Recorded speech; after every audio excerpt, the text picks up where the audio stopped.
అందరూ ఎలా ఉన్నారు? బాగున్నారా? రంజాన్లో 26వ రోజు కదండి. 4 రోజులు ఉంటాయి, ఇంకా రంజాన్ అయిపోద్ది.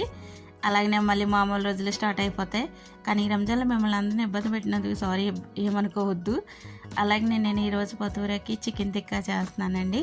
దాని తర్వాత ఇంకా ఉన్నాయి, తర్వాత చూపిస్తాను. చికెన్ టిక్కా ఆల్రెడీ అందరికీ తెలిసిందే, ఒక్కొక్కరు ఒక్కో విధంగా చేసుకుంటారు. నేనైతే ఇలా చేస్తానండి. అలాగే బెండకాయ కూర, వైట్ రైసు, ఇంకా సమ్ముళ్ళు జిబిని పెట్టి జాతర వేసి వేపానండి. మా ముసలమ్మ ఎక్కడో వాళ్ళ అమ్మాళ్ళ ఇంటి దగ్గర చూసి వచ్చిందంట, చేయమన్నది. ఆల్రెడీ నాకు వచ్చు అనుకో, కాకపోతే ఆమె చేయమన్నట్టు మనం చేయాలి కాబట్టి తప్పదు, చేసాము. అలాగే పింక్ పాస్తా చేశానండి. చికెన్ టిక్కా కాల్సి ఆల్రెడీ రెడీ చేస్తాను. చిన్న ఫ్యామిలీ కట్టి ఏదో కొద్దిగానే చేయడం. అయినా ఇది చుట్టాలు వచ్చినందుకన్నా ఇంత హెవీగా అంటున్నానంటే వీళ్ళ ఫ్యామిలీకి అదే హెవీ. ప్లీజ్ అండి, ఈ వీడియో నచ్చితే కనుక లైక్ చేసి సబ్స్క్రైబ్ చేసుకోండి, నన్ను సపోర్ట్ అండి.